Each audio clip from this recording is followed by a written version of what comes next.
start you off with the news that's making headlines around the world, and that is that phone call between Russian President Vladimir Putin and U.S. President Donald Trump. The question is, can a phone call end that war? When Kremlin was asked how long the two leaders will speak, it said that they will speak as long as they feel necessary. We're waiting for confirmation from both sides to see whether or not that call is currently taking place. Once it does, of course, we'll bring you all the latest. Meanwhile, the last call the duo had lasted for 90 minutes as Donald Trump and Vladimir Putin spoke on the phone back then. Now, heavy fighting is raging in the battlefield. These are the images from Sudzha, the biggest town in Kursk, that has been recaptured by Russian forces from Ukraine just a few days ago. Russia claims its forces have shot down dozens of Ukrainian drones in the Kursk region, while Ukraine reported that its forces were conducting defensive operations as planned in Kursk. In the wake of battle in Kursk and eastern Ukraine, the biggest challenge for Trump will be to get Putin's support for its 30-day ceasefire plan, the toughest sticking point so far. Ukraine has agreed to the truce plan, but Putin will be hard not to crack for Trump. Both Kyiv and its European capitals are skeptical that Putin may be stalling it. The Russian president has agreed to the ceasefire, but has raised questions on how it will be implemented. Moscow believes Ukraine could use to regroup and rearm the U.S. and European weaponry. Moscow also wants to highlight the root cause of the conflict.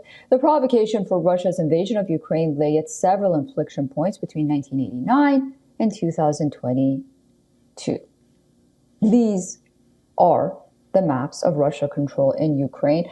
Moscow has occupied swaths of southern and eastern Ukraine. U.S. has made it clear that Ukraine would likely have to cede territory in any deal. Trump has hinted that division of land will be one of the key topics on the agenda in talks with Vladimir Putin, and reports suggest that the Trump administration is weighing on recognizing Crimea as Russian territory. Divisions of assets such as power plants bordering Russia and Ukraine will also be discussed by the presidents. Europe's largest Zaporizhia nuclear power plant in South Ukraine is under Moscow's control right now. Russia and Ukraine have accused each other of risking an accident at the plant with their actions. The UN's International Atomic Energy Agency has repeatedly expressed alarm about the nuclear power plant, fueling fears of a potential nuclear catastrophe. The nuclear plant is a significant asset of Ukraine, producing nearly a quarter of the country's electricity in the year before the war. The U.S. president has warned Russia of serious consequences if it doesn't support a ceasefire. Trump has signaled economic action against Russia if Moscow rejects the proposal.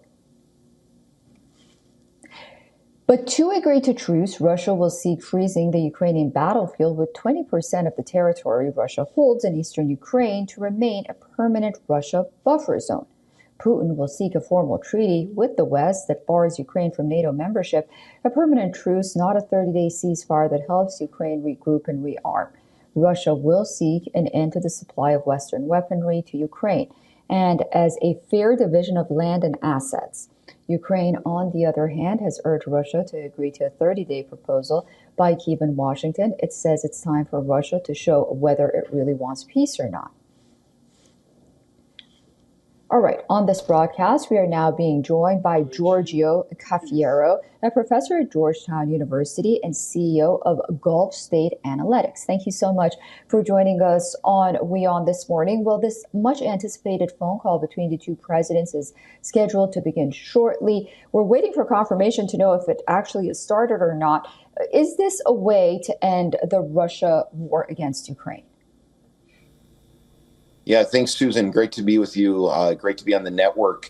You know, I don't think that just because of this one phone call between Trump and Putin, as important as it is, we can necessarily expect the conflict in Ukraine to freeze immediately.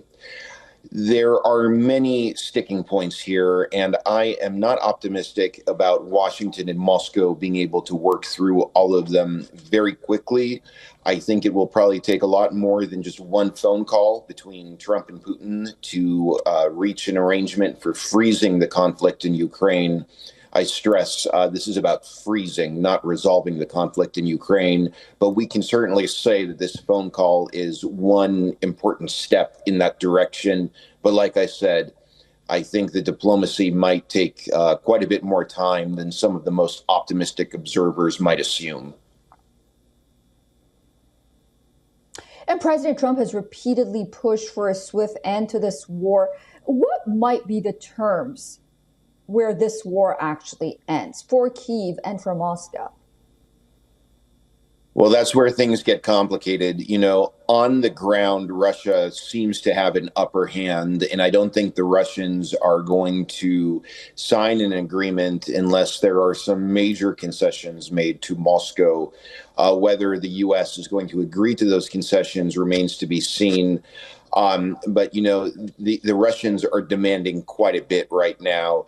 As you mentioned in your program, they are occupying 4 provinces in eastern Ukraine, but they don't have full control over those entire provinces. They're demanding that every inch of those provinces be under Russian control. They're talking about demanding that the Ukrainian military stay far away from those provinces and that there's a full commitment by Ukraine to never join NATO, talking about full U.S. recognition of Russian sovereignty over Crimea, the part of Ukraine that came under Russia's control back in 2014. These are some pretty big asks. We don't know to what extent Moscow might be willing to compromise on those. I'm not sure Moscow would compromise on any of those demands. Not really clear which of those demands the Trump administration would be willing to agree to. So, like I said, definitely many sticking points, and I'm not expecting this phone call in of itself to quickly lead to a freezing of the conflict. That will probably take some more time. Right. And my final question is about Europe. UK's Prime Minister spoke to President Trump and urged him that Ukraine should ultimately receive a quote unquote fair deal. Why are the Europeans so anxious? Well, you know, the Europeans obviously have their own interest in this conflict in Ukraine. They have very high stakes in the outcome of this war. For the most part, the majority of EU members are very disturbed by the shift in U.S. foreign policy toward Russia and Ukraine since Trump returned to the Oval Office this year. They're very concerned. Again, most EU members, not all of them, but most of them are very concerned about the implications of freezing the conflict in the manner that Trump and Vance seem to want to do. They fear that Russia will feel emboldened as a consequence of some sort of settlement that freezes the war.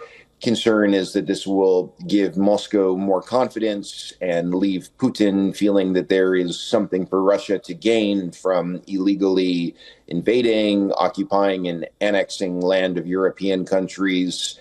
And they do not want to see the United States settle with Russia in the manner that Trump is talking about. However, there is also an important question about what leverage the Europeans have here. And the fact of the matter is it's very, very limited.